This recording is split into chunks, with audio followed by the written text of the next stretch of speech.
Bienvenidos a una nueva clase de fisiopatología de las clases virtuales del Grupo Atlas. Mi nombre es Sebastián Cebrián Guerrero y el día de hoy vamos a ver síndrome coronario agudo, enfocándolo en su fisiopatología principalmente, pero también viendo el punto de vista diagnóstico y terapéutico.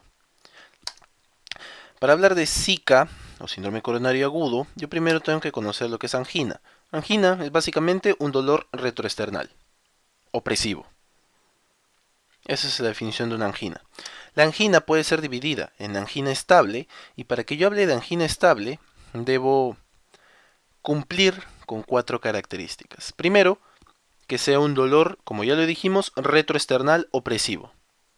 Segundo, que ese dolor sea irradiado, generalmente a la región submandibular izquierda, miembro superior izquierdo, región epigástrica, región paraesternal izquierda. Hacia esa zona se suele irradiar el dolor de la angina estable. Tercera característica, que sea que el dolor venga con el ejercicio. Es decir, yo camino, yo corro, yo me estreso y comienza el dolor opresivo.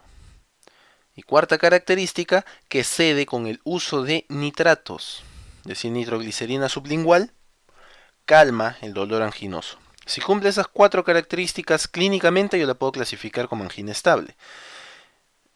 Si no las cumple, o las cumple de alguna otra manera, yo las clasificaré en lo que viene a llamarse el síndrome coronario agudo. El síndrome coronario agudo me engloba 3 patologías diferentes, las cuales primero se van a dividir en base al electrocardiograma. Yo tomo un electrocardiograma y si el electrocardiograma no presenta elevación de ST, o presente elevación de ST. Si no presenta elevación del segmento ST, yo puedo diferenciarle entre una angina inestable o un infarto agudo ST no elevado. Si presenta elevación del ST, de frente diré que es un infarto agudo de miocardio con elevación del ST, que es el infarto más frecuente. Entonces, ese es mi enfoque terapéutico primero de la angina. Yo tengo un dolor, un síndrome anginoso, lo clasifico en estable o en SICA, le tomo su EKG, le tomo sus enzimas cardíacas. Ya vamos a ver después cuáles son. Si en el EKG no hay elevación del ST, yo digo, o es angina inestable o es infarto agudo de miocardio ST no elevado. ¿Cómo los voy a diferenciar? Con las enzimas cardíacas. Si está con elevación del ST, no necesito esperar a las enzimas cardíacas para decir que este es un infarto agudo de miocardio. De frente. No necesito esperar a las enzimas cardíacas para comenzar el tratamiento porque este infarto es más severo. ¿Cómo se desarrolla la placa ateromatosa? ¿Qué viene a ser la fisiopatología de la angina y posteriormente de cuando ésta se rompe de la placa de ateroma del infarto de miocardio propiamente dicho? Muy bien, entonces vamos a ver cómo se desarrolla la placa de ateroma. Primero, yo debo recordar que el colesterol sanguíneo lo puedo tener de 2 formas.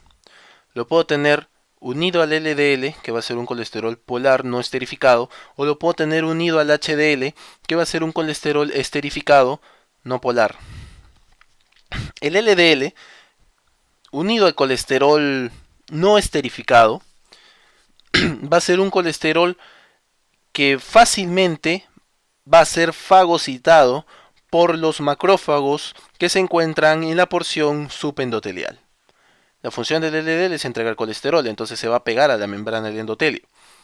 Pero como este colesterol es no esterificado, va a ser fagocitado por el macrófago. A través de esto, ¿no?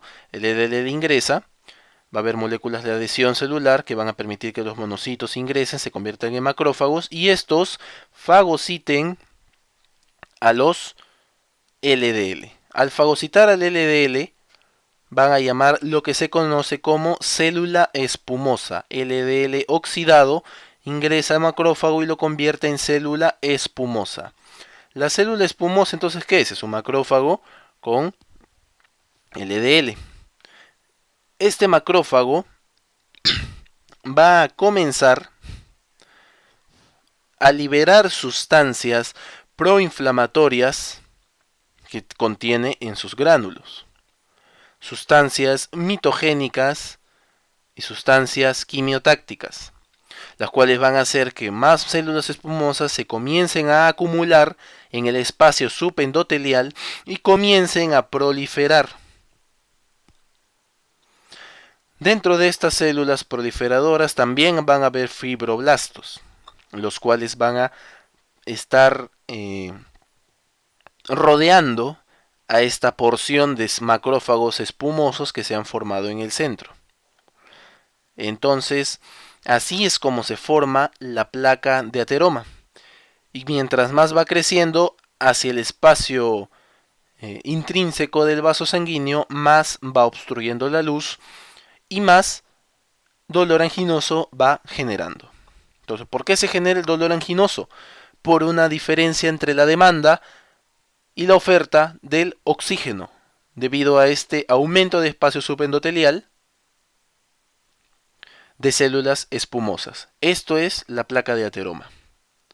Cuando taponan completamente o se rompe la placa, puede generar una angina inestable cuando la obstrucción es parcial o un infarto de miocardio cuando la obstrucción es total. Lo vamos a ver después en una diapositiva.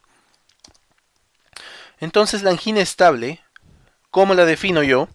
Dolor opresivo, retroesternal, irradiado, miembro superior izquierdo, región submentoniana o submandibular izquierda, epigastrio o región paraesternal izquierda, que aparece en el ejercicio y cede con el reposo o el uso de nitratos.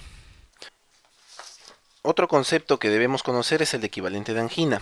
¿Qué es equivalente de angina? Es justamente, como lo dicen las palabras, es un dolor similar a la angina, pero que no tiene como fisiopatología la obstrucción parcial de la luz arteriocoronaria. ¿Qué dolores pueden parecer una angina? Una pancreatitis, pericarditis, un espasmo esofágico difuso, entre otras cosas.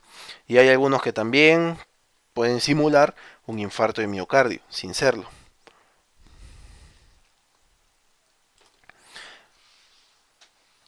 ¿Cómo voy a clasificar yo la angina? La voy a clasificar en 4 grados dependiendo de la clínica que pueda tener el paciente. Primero es una angina normal, solamente ocurre entre fuerzas extenuantes, no limita la vida normal. Es más, muchos de nosotros ahorita podemos estar con angina grado 1, corremos una maratón, nos vamos a correr por todo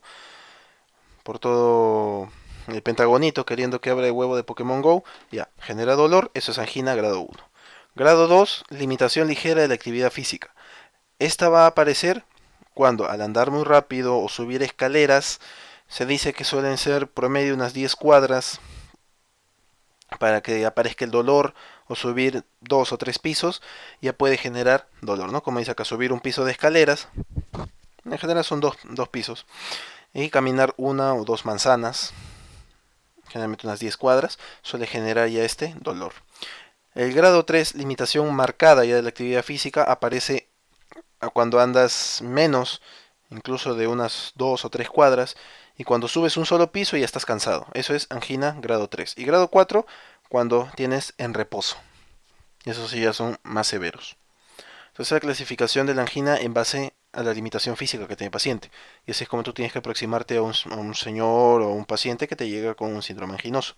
Qué tanta limitación tiene en su actividad física para ver qué manejo es el que le vas a dar. Otro concepto, factores de riesgo. ¿Qué factores de riesgo debo tener yo para pensar que este paciente puede sufrir de angina estable? Los más importantes, obesidad, diabetes, dislipidemias, tabaquismo. Otros factores, eh, factores genéticos hereditarios, pero los más importantes son los modificables, o bueno, la edad también. Pero los más importantes son los modificables, la obesidad, el sobrepeso, el tabaquismo, una diabetes bien controlada, una dislipidemia, pueden generar angina estable, y yo tengo que tratar a mi paciente no solamente farmacológicamente, sino también desde el punto de vista dietético-nutricional, higiénico-dietético, que es realmente la parte más complicada del manejo de un paciente. Y bueno, el tratamiento lo vamos a ver a continuación. Estos son lo que dije: diagnóstico diferencial de dolor torácico, es decir, el equivalente de angina, algunos infartos también, disección aórtica, pericarditis aguda, estenosis aórtica, prolapso mitral, entre otros. Por acá estaba el espasmo esofágico que habíamos comentado. Al igual que la angina estable, calma con la ingesta de nitroglicerina. En algunos otros dolores, úlcera péptica, pancreatitis, aunque algunos pueden ser considerados también síndrome, puede ser simular un infarto, como una disección aórtica, es un dolor, pero no es opresivo, sino es punzante, pero es un dolor intenso, generalmente ya es nivel dorsal. Una pancreatitis puede simular un infarto de cara inferior también, entre otras cosas. Estos son todos los diagnósticos diferenciales para que lo puedan revisar con calma. El tratamiento de una angina estable, ¿cómo va a ser? Identificación de desencadenantes. Señor, ¿usted cuando hace qué cosa? Le aparece el dolor. Cuando me estreso, no te estreses. Cuando corro, ¿no? Camina más, trota, ya no corras. Identificar el desencadenante de la angina. Reducción de factores de riesgo coronarios, como habíamos dicho, disminución de peso, dejar de fumar, consumir menos grasa, parte ahí complicada, ¿no? Que vendría a ser también medidas no farmacológicas higiénico-dietéticas. Y medidas farmacológicas, que vamos a verlo a continuación, que es pues lo que todo el mundo debería aprender a manejar. Tratamiento médico, entonces, medidas generales y tratamiento farmacológico, utilizando aspirina o clopidogrel como antiagregante, estatinas para disminuir lo que es el LDL. Como hemos visto, el LDL es el que incrementa la mortalidad en los pacientes, entonces yo tengo que disminuir el LDL para mejorar la supervivencia. Se ha visto que en los pacientes pues, dislipidémicos u obesos o hipertensos que contienen alteraciones en su perfil lipídico, un factor de riesgo es la disminución del HDL, el aumento del triglicéridos. Pero no se ha visto que corrigiendo esos factores, es decir, mejorando el HDL, disminuyendo los triglicéridos, el paciente llegue a tener una mejor sobrevida. Sin embargo, lo que sí se ha visto es que reducir el LDL, eso sí, mejora la sobrevida. Entonces, yo tengo que trabajar sobre todo sobre el LDL, utilizando estatinas. Los YECAS también es parte de nuestro arsenal farmacológico, junto con los beta bloqueadores. Y tratamiento antianginoso puede ser un beta bloqueador, un propanolol, atenolol, con nitroglicerina sublingual en crisis. O si no, utilizar calcio antagonistas, nitratos de acción prolongada, calcio antagonistas, sobre todo dihidropiridínicos, nitratos de acción prolongada, ivabradina u otros. ¿Cómo es que yo voy a elegir en base a mi paciente? Lo más usual, beta bloqueadores con nitroglicerina en crisis. Puedo mezclar también beta bloqueadores con aspirina, más estatinas, entre otras cosas. Y si ya el paciente tiene una angina severa, revascularización percutánea. ¿Cómo elijo yo o cómo recuerdo yo qué medicamentos puedo dar utilizando esta mnemotecnia? AVENAI, la A de antiagregantes, la B de beta bloqueadores, la E de estatinas, la N de nitratos, la A de antagonistas de calcio y la E de inhibidores de YECA. Entonces, AVENAI. ¿Qué medicamentos puedo usar yo en angina estable? AVENAI. ¿Y cuáles me van a disminuir los eventos coronarios? ¿Cuáles mejoran la sobrevida entonces en el paciente? Las vocales A, E, I.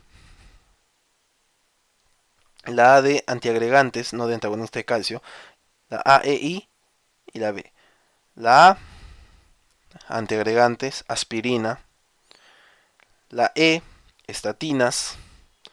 La I, inhibidores de enzima convertidora de angiotensina, los YECA. Y la B, beta bloqueadores. ¿Cómo actúa? ¿Cuál es el mecanismo de acción de cada uno? Los antiagregantes, la aspirina, que actúa inhibiendo la COX-2 de manera irreversible para evitar la formación de tromboxano.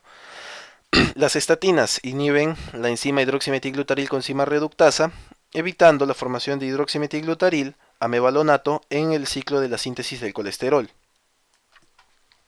Los YECAS, ¿cómo actúan? Inhibiendo la enzima convertidora de angiotensina para evitar la conversión de angiotensina 1 en angiotensina 2 a nivel pulmonar principalmente, pero no es el único órgano que lo hace. Y la B de beta bloqueadores justamente evitan los receptores beta adrenérgicos, bloquean los receptores beta adrenérgicos.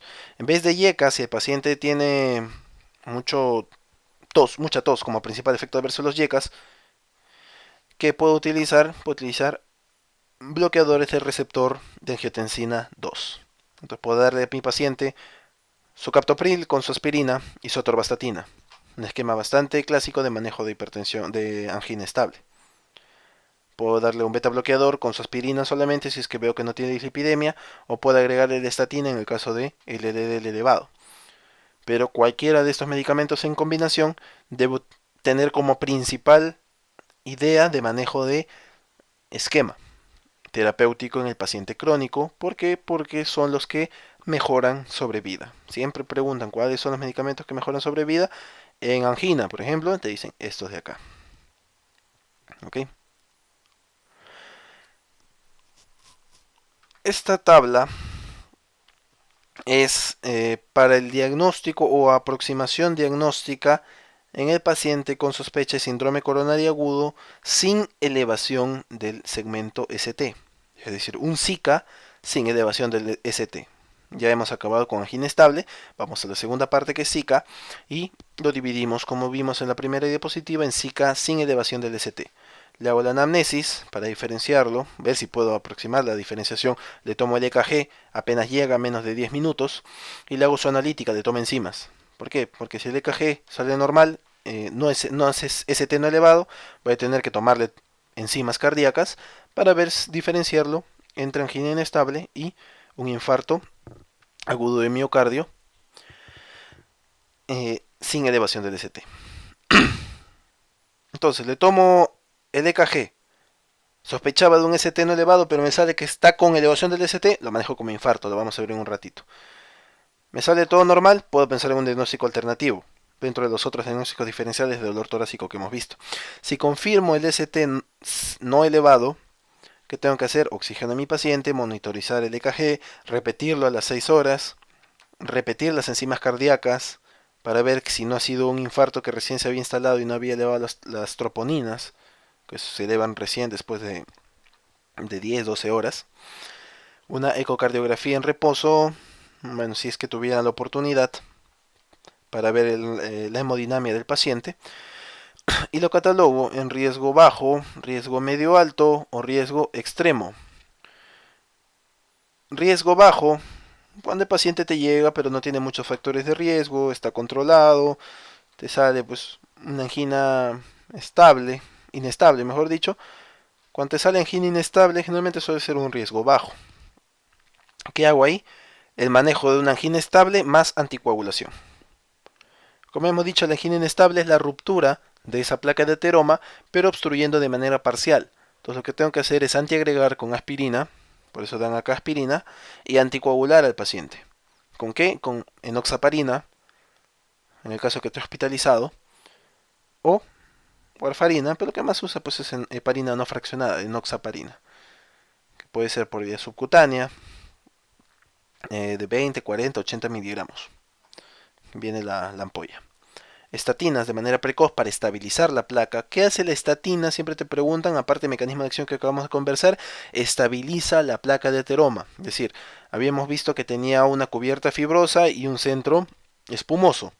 ¿Qué hace la estatina? Aumenta la capa fibrosa para evitar que justamente ese extremo espumoso sea frágil y se rompa. Eso es lo que se conoce como estabilizar la placa. Eso hacen las estatinas. Antianginosos, beta bloqueadores de elección, nitroglicerina entre otros, y YECA o ARA2. En caso de que yo no quiera dar pues un beta bloqueador, puedo también dar YECA o ARA2 en los pacientes.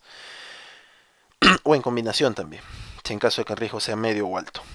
Si este paciente no tiene recurrencias, no tiene ninguna patología de fondo, todo sale ok, se le hace una prueba de detección isquemia, una ergonometría, sale negativo, o una resonancia magnética coronaria, una ecocardiografía Doppler, una gammagrafía coronaria, lo que pueda hacer para detectar signos de isquemia. Si sale negativo, manejo médico; sale positivo, una coronariografía electiva. El paciente debe de alta y se le programa una coronariografía. Si sale un riesgo medio o alto o tiene algún factor de riesgo, se le hace la coronariografía no electiva, es decir, en menos de 72 horas, y se ven los factores de riesgo para hacer o no hacer revascularización del paciente. Si tiene un riesgo extremo, ¿Qué considero yo riesgo extremo? Que son la minoría de pacientes, insuficiencia cardíaca, inestabilidad hemodinámica, arritmia grave, angina recurrente o angina refractaria al tratamiento médico, coronariografía urgente junto al tratamiento médico. Y le voy a hacer revascularización generalmente a estos pacientes porque ya tienen un riesgo bastante elevado de mortalidad. La revascularización y al alta, obviamente, tratamiento higiénico dietético junto con el tratamiento médico y control de factores de riesgo cardiovasculares. Eso es como yo oriento al paciente. ¿Qué es lo que más vamos a ver nosotros, ustedes como médicos generales? Esto de acá, anginas inestables, pacientes no tan complicados. Estos generalmente pasan a UCI coronaria y a unidad hemodinámica más rápidamente. El infarto agudo de miocardio ST elevado. ¿Qué va a hacer? Recordemos, se formaba la placa de ateroma. Esta placa de ateroma se rompe, las plaquetas comienzan a agregarse en esta placa rota porque está liberando también factores quimiotácticos y comienza a formar el trombo rojo. Cuando obstruye parcialmente, como es este caso, angina inestable, si ahí es donde se queda. Si sigue agregándose y forma un tapón completo, infarto agudo de miocardio con elevación del ST o sin elevación del ST, dependiendo de a qué nivel suele estar. Generalmente es ST elevado, la mayoría de infartos. Factores de riesgo, los más importantes, tabaquismo, hipertensión arterial y diabetes mellitus. Luego, historia familiar, HDL menos de 40 y la edad. Hombres tener más de 45 años y mujeres más de 55. Historia familiar no modificable, edad no modificable. Todo lo demás modificable, tabaquismo, hipertensión arterial, controlarla, diabetes mellitus, controlarla. HDL bajo es factor de riesgo, pero como dijimos, el aumentarlo no mejora la sobrevida del paciente. Lo que sí altera es el LDL. Entonces, ¿cuál es el LDL necesario mínimo de un paciente dependiendo de los factores de riesgo? Si tiene solo un factor de riesgo, menos de 160 es el LDL ideal de ese paciente. Si tiene más dos o más factores de riesgo, menos de 130. Cuando yo tengo que hacer que mi paciente tenga menos de 100 LDL, cuando tiene estas características. Tiene una enfermedad arteriocoronaria diagnosticada, vista a través de un ecocardio, a través de una gamografía, una coronariografía. Tiene diabetes. Vean lo importante que es la diabetes, que solamente el tener diabetes ya te obliga a estar en estos valores de LDL. Un aneurisma aórtico o un síndrome metabólico. El tener estos factores de riesgo, sea una enfermedad arteriocoronaria o un diabético, por ejemplo, ya el ser diabético te obliga a hacer que tu paciente tenga menos de 100 LDL, por más que sea su único factor de riesgo. Por más que sea el único, digamos acá, ya no lo vas a tener en menos de 160, sino de frente lo vas a tener en menos de 100. ¿Y cuándo tendré yo en menos de 70? Cuando tenga más de 2 de los siguientes factores de riesgo, 2 o más. Una enfermedad arteriocoronaria más diabetes, es decir, un diabético que ya tiene un infarto anterior, por ejemplo, o que un diabético que tiene una angina moderada, una enfermedad arteriocoronaria más cualquiera de estos factores de riesgo, que sea hipertenso además, que sea fumador, que sea bueno, ya mayor, te obliga a estar en menos de 70, aunque esto no es tan considerado. Más consideran estos tres sobre todo porque son los más importantes, los que se asocian a más mortalidad. O que ya el paciente tenga un antecedente de Zika. Si el paciente ya tiene un infarto previo, de frente tiene que estar en menos de 70. No menos de 100, no, menos de 70 de frente. Si tiene cualquiera de estos de acá, de frente yo voy a atender a mi paciente en menos de 70. Entonces, ese es el LDL mínimo para cada paciente. Si yo le digo, tengo un paciente que fuma, no tiene nada más, menos de 160. Y obviamente tratar, convencerlo de que deje de fumar. Si es un obeso, diabético, hipertenso, que es lo clásico. Si es diabético, menos de 100, de frente. Si es solamente hipertenso y obeso, menos de 130. Porque no tiene ninguna otra patología de fondo. Y ahora, ¿cómo voy a diagnosticar yo un infarto agudo de miocardio? Primero, la clínica. Segundo, electrocardiograma. Y tercero, bioquímica. Enzimas cardíacas, más específicamente hablando. ¿Cómo es la clínica? Dolor precordial opresivo irradiado a hombro izquierdo, región mandibular o epigastrio, duración de más de 20 minutos y que no responde a la nitroglicerina. Al igual que la angina inestable, esta no cede pues al reposo también. ¿No? Recordar que la angina inestable no cede al reposo, generalmente no aparece pues con ejercicios físicos, por eso se llama inestable. Bueno, esta es la clínica del infarto de miocardio. Muy bien, ¿qué pasa cuando te llega tu paciente con infarto? Lo primero que tú tienes que ver es evaluarlo, obviamente, y hacer el manejo de un Zika. Pero también debes evaluar el pronóstico de ese paciente, la mortalidad que pueda tener. Y eso nos ayuda esta tabla de acá que es los factores de Killip. Killip, K-I-L-L-I-P, nos clasifica en 4 grados el pronóstico del paciente. Grado 1 no tiene insuficiencia cardíaca, grado 2 tiene insuficiencia cardíaca leve, es decir, crepitantes bivasales a nivel pulmonar, grado 3 está con un edema agudo de pulmón y grado 4 tiene un shock cardiogénico. Entonces yo voy a clasificar el paciente, el pronóstico en base al grado de Killip que yo pueda tener. Y ya una vez que el paciente está estabilizado, ya una vez que el paciente está en unidad coronaria, yo puedo utilizar los grados de Forrester para ver el manejo de ese paciente. Yo tengo acá 18, que es 18 la presión pulmonar capilar en cuña, que es 2.2 el índice cardíaco.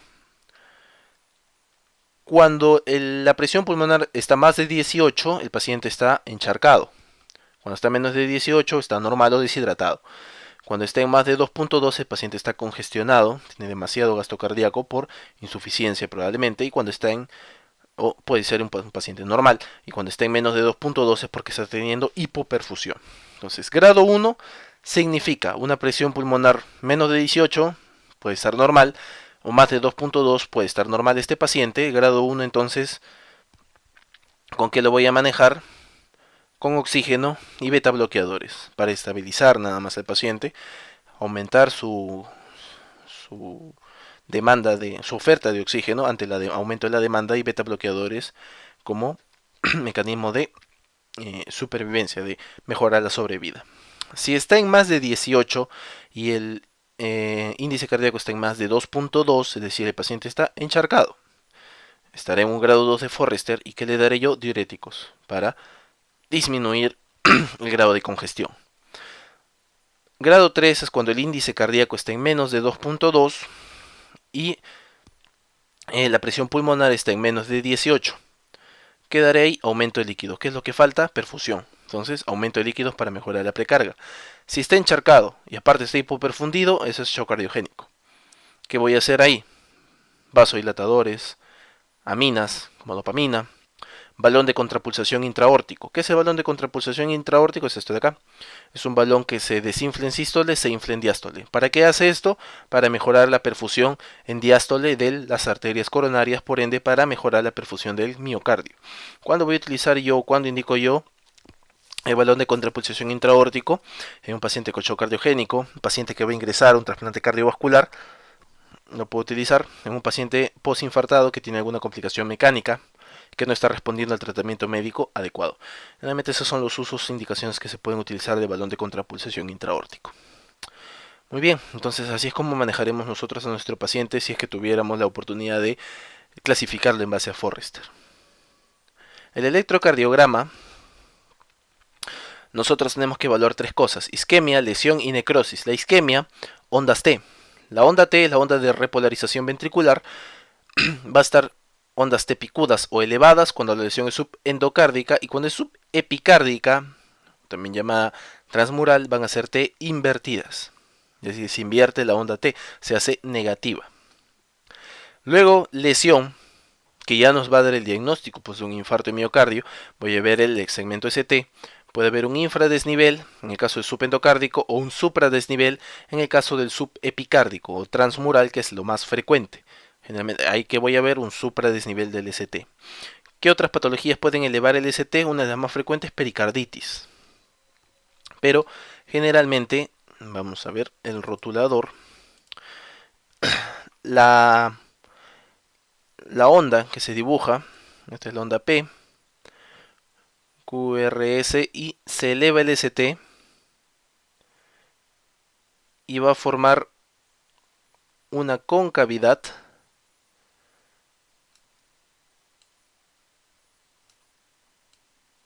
cuando es un infarto subepicárdico. En cambio, cuando es una pericarditis, suele formar una convexidad. Esa es la diferencia entre infarto de miocardio y pericarditis en el EKG. Pero las dos pueden elevar el ST.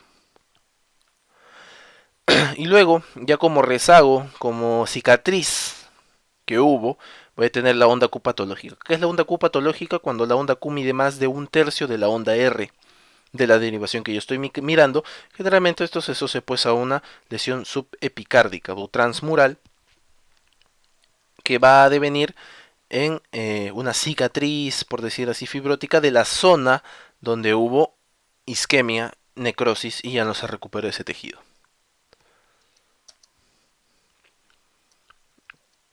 Cuando yo evalúo el electrocardiograma, tengo que ver qué zona del corazón estoy viendo. Yo tengo un infarto y digo, ya hay supradesnivel del ST en ABL.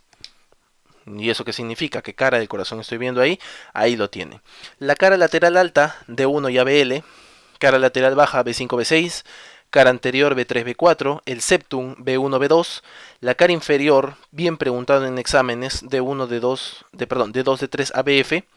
Y la cara posterior, lo puedo ver como imagen en espejo, en B1 y B2, viendo un descenso del ST. Le tomo un B5, B6 o un B7, B8 en todo caso ampliado. Amplío el EKG y puedo ver un infarto de cara posterior. Generalmente cuando hay un infarto de cara inferior, tengo que verificar que no haya un infarto de cara posterior porque se asocian bastante. Si usted le dicen dónde estará el infarto de septum, B1, B2. O usted le pueden decir, el infarto que ocurre en D1 y AB le corresponde a cara lateral alta. Esto es simplemente memoria. Bueno, lo pueden más o menos deducir viendo la disposición de las ondas de las derivaciones precordiales en el electrocardiograma y de las derivaciones pues frontales que se formaban de 2, de 3, de 1, ABF, ABL, ABR. Más o menos uno puede tratar de deducirlo, pero si no, también se puede memorizar. Entonces, en este electrocardiograma, por ejemplo, ¿qué voy a tener yo? Voy a tener acá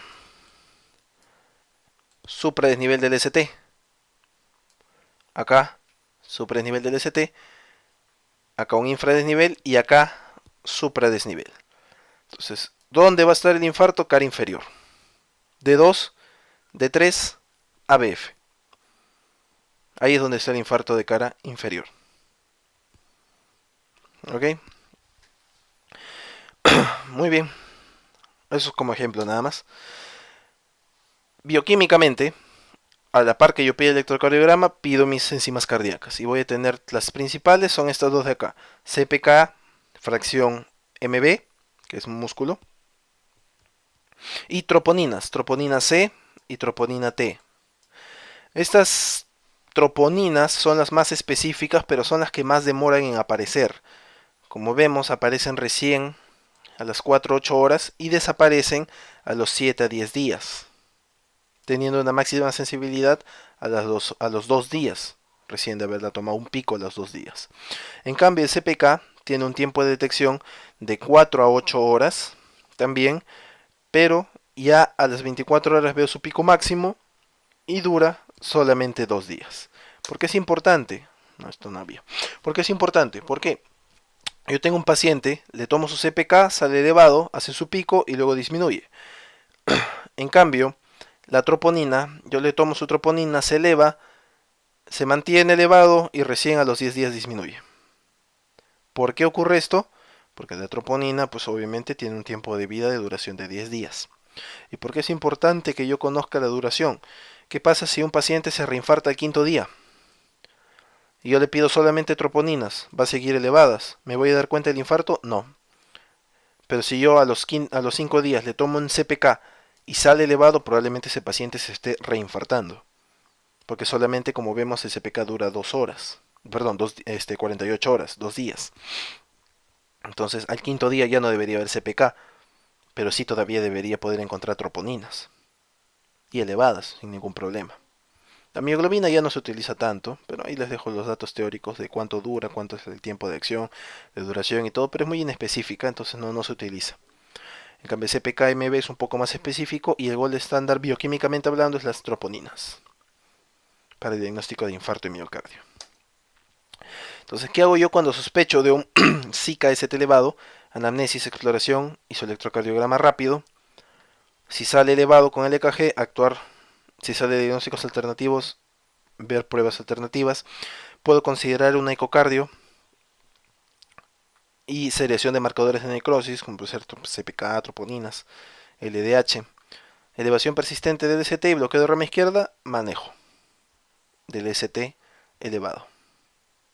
Entonces, ¿qué voy a hacer? Anamnesis, exploración EKG y sus marcadores enzimas cardíacas.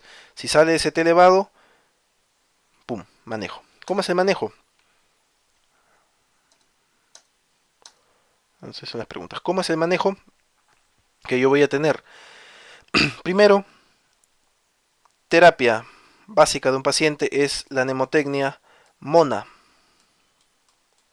Eso es lo primerito que yo voy a hacer cuando veo a mi paciente con infarto agudo de miocardio. Mientras le van tomando el EKG, mientras todo eso, ya voy aplicando esto, MONA. Morfina para generar vasodilatación periférica, disminuir el dolor y el estrés del paciente.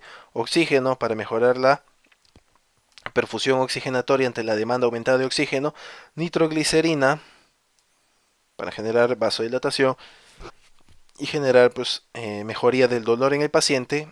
Y aspirina, que puede ser también clopidogrel, pero indicado mejor aspirina como antiagregante. Yo hago el MONA y puedo llegar a controlar el infarto de miocardio en el paciente. Y tengo que hacer terapia de reperfusión. ¿Qué es la terapia de reperfusión? La terapia de reperfusión es esto de acá, angioplastía coronaria transpercutánea. ¿Qué es eso? Colocar después un catéter a través de la vena, llegar al corazón, dilatar, romper la placa de ateroma con un balón, tipo balón de contraposición intraórtico y similar, pero a nivel de coronarias. Si no es posible hacerlo, como ocurre en la mayoría de lugares, tengo que hacer fibrinolisis. Vamos a ver ahorita las contraindicaciones. Digamos que no tiene contraindicaciones, tengo que hacer fibrinolisis. ¿Qué es fibrinolisis? Romper la malla de fibrina. Como puede ser utilizando streptokinasa o más comúnmente utilizado ahorita el alteplase. La fibrinolisis debe ser realizada rápidamente, en el transcurso de las primeras 3 horas, pero para preguntas se puede utilizar hasta 6 horas. Pero la literatura dice que hasta 12 horas. Pero si nos basamos en las preguntas que suelen venir en examen, te dicen hasta 6 horas se puede utilizar la fibrinolisis. En el caso de infarto. En el caso de accidente cerebrovascular, yo puedo utilizar la fibrinolisis en el transcurso de las 4.5 horas primeras. Si la fibrinolisis es ineficaz, puedo utilizar mi angioplastía de rescate. Si es eficaz y funciona, considerar pues una coronariografía para estudiar al paciente de manera hemodinámica, el de Forrester y todo lo demás. Si hay contraindicaciones para fibrinolisis o si puedo hacer de frente la coronariografía, la angiografía coronaria transpercutánea, lo hago. ¿Qué contraindicaciones tengo para la fibrinolisis? Estas de acá. Hemorragia activa, sin contar la menstruación, es decir, un paciente que haya tenido, por ejemplo, un antecedente sangrado intracraneal, una hemorragia activa por una úlcera péptica, un ictus, o sea, un ACV en los 6 meses previos, no debo fibrinolizar a ese paciente, riesgo de reactivación del ictus nuevamente, o de pasar de un ictus isquémico a un hemorrágico, lesión cerebral estructural, traumatismos graves, hemorragia digestiva, como dijimos, punciones no comprimibles, lumbar, vías hepáticas, disección aórtica, riesgo de sangrado, ruptura de la adventicia de la aorta, pues el paciente se muere, y hemorragia, alteración hemorrágica conocida, un paciente hemofílico que está mal controlado, que recién está iniciando sus controles, por ejemplo. Entonces son las contraindicaciones absolutas, las más frecuentes, estas 3 de acá. Hemorragia activa, antecedente de sangrado intracraneal, ictus en los 6 meses previos. Las contraindicaciones relativas accidente isquémico pasado los 6 meses, anticoagulación oral que ya esté controlada, como warfarina, por ejemplo, con un INR normal, endocarditis infecciosa, entre otras. Les dejo para que revisen, pero si no hay ninguna contraindicación, al paciente se le fibrinoliza. ¿Y por qué es importante hacer todo esto de acá? ¿Por qué es importante? ¿Por qué a mí me preocupa tanto? ¿Dónde estaba? Hasta por acá. ¿Por qué a mí me interesa tanto que el paciente mantenga esa placa de ateroma eliminada o estable? ¿Por qué quiero salvar yo al paciente si ya se ha obstruido? Bueno, yo en el tejido, imaginemos que este es el ventrículo, cuando se obstruye una arteria, va a generar una zona de necrosis, donde ya no va a haber nada de funcionabilidad del miocardio, y va a haber una zona cercana que se le conoce como sombra de penumbra isquémica. La sombra de penumbra isquémica es esta zona que yo quiero rescatar aplicando todo este tratamiento de acá, del MONA, de la reperfusión, de la fibrinolisis, todo esto yo lo hago para salvar la zona de penumbra isquémica. Es una zona que se ha quedado dañada, pero que aún es recuperable. Entonces a mí me conviene tener un paciente que tiene solamente un 10% de necrosis que un paciente que tiene un 40% de necrosis, porque la mayoría de la zona es zona de penumbra isquémica. Muy bien, entonces habiendo hecho esa pequeña clase de Zika, de infarto de miocardio, angina estable e inestable, vamos a responder algunas preguntas. Es un paciente varón de 50 años con hipercolesterolemia, fumador, hipertenso y con un hermano que presenta un infarto de miocardio a los 45 años. ¿Cuál es la meta de LDL para él? Tiene más de 2 factores de riesgo, no te dicen que él sea diabético, no te dicen que tenga una enfermedad arteriocoronaria conocida, su hermano es el que ha tenido el infarto, entonces tienes historia familiar, pero no es que él haya tenido el infarto, entonces el valor es de menos de 130. Habíamos dicho 160, 130, 100 y 70. 100 cuando ya era diabético, 70 cuando era un posinfartado, digamos, o una enfermedad arteriocoronaria con diabetes. 130 cuando tenía más de 2 factores de riesgo que habíamos visto, como este caso, hipercolesterolemia, fumador, hipertenso, antecedente familiar y la edad. Todos esos son factores de riesgo, pero ninguno alcanza para decir menos de 100. Entonces, menos de 130. Los cambios electrocardiográficos en el infarto de cara inferior, ¿recuerdan cuáles son? D2, D3 y ABF. D2, D3 y ABF. D3 cara inferior, ABR no me ayuda a ver ninguno. B4, B6. Bueno, B5, B6 generalmente sería cara lateral, no como está acá, entre otras cosas, ¿no? Pero los que me ayudan a ver cara inferior, D2, D3, ABF. Pregunta clásica, venido en el ENAM. Causa más frecuente de muerte por oclusión coronaria aguda. Bueno, los pacientes pueden morir por causas mecánicas o por causas hemodinámicas, o más frecuente, causas electromecánicas, como son la taquicardia sinusal y la arritmia cardíaca. Todas estas pueden ser causas de muerte de un paciente, pero lo más frecuente son causas electromecánicas, dentro de ellas las arritmias. Puede ser taquicardia sinusal, una arritmia cardíaca, una fibrilación ventricular como causa más frecuente de muerte en pacientes. La pregunta que ha venido en salud para su internado. En un paciente con cuadro de angina de pecho estable y asmático, en el esquema terapéutico podrás incluir la combinación de... Esta pregunta es engañosa porque lo único que tú tienes que leer aquí bien es que te dice que el paciente es asmático. Si es asmático, no puede consumir un bloqueador beta, porque estaría generando un efecto de broncoconstricción y generando pues, complicaciones en el paciente asmático. Entonces, beta bloqueadores no, ningún beta bloqueador. Acá hay beta bloqueador, no. Básicamente la respuesta es enfocarse en el paciente asmático aquí. Te la dan con trampita, pero sencilla. Beta bloqueadores no en asmáticos, entonces buscas la clave que no tenga beta bloqueadores y es antagonista de calcio, aspirina, nitratos. Acá podría haber dicho un ARA2, sí, podrías haber dado un ARA2, pero bueno, la clave está en esa. ¿Cuál es el mecanismo fisiopatológico fundamental de la angina de pecho estable? Hemos dicho un desbalance entre el aporte y la demanda del oxígeno por la obstrucción parcial de la luz ateromatosa por una placa de ateroma no rota. El diagnóstico de infarto agudo de miocardio se establece por elevación del ST, inversión de la onda T y la aparición de onda Q. Ese es el caso de un infarto transmural o subepicárdico. Un varón de 55 años tiene un dolor retroesternal súbito, intenso, 6 horas de evolución. El EKG tiene un infarto de cara inferior. ¿Cuál es el diagnóstico? Infarto de miocardio de cara inferior, viendo el EKG. ¿Qué daré yo? Si tiene 6 horas o menos, fibrinolisis o trombolisis. En este caso puede ser streptokinasa, alteplase. O si es que tuviera la oportunidad, como acá no te dan la clave, pero lo ideal es la angioplastía coronaria transpercutánea. Está venido en el 2016, ahorita nomás residentado médico. ¿Qué derivaciones del EKG se observan las alteraciones de un infarto lateral de miocardio? Dicho infarto lateral puede ser o B5, B6 lateral baja o D1 ABL lateral alta. Viendo las claves, D1 ABL es la respuesta. B1, B2, B septum, B3, B4, beta bique, D1 B lateral alta, B1 B septum, D2 la BF en cara inferior. Entonces ninguna de esas se relaciona. Si hubiera B5, B6 ahí hubiera estado doble respuesta, pero en caso de esta pregunta la única respuesta correcta es la 1. D1 y ABL para ver cara lateral alta en un infarto de miocardio. Muy bien, eso sería todo. Espero que se haya entendido. Es un enfoque bastante sencillo. Revisen las diapositivas que de repente tengan mucha letra, le ponen pausa, la leen un poco, sobre todo los esquemas de diagnóstico, tratamiento.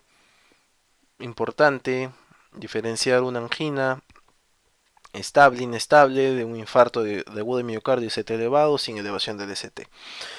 Muy bien, eso sería todo entonces. Espero vernos nuevamente en un video y gracias por su atención.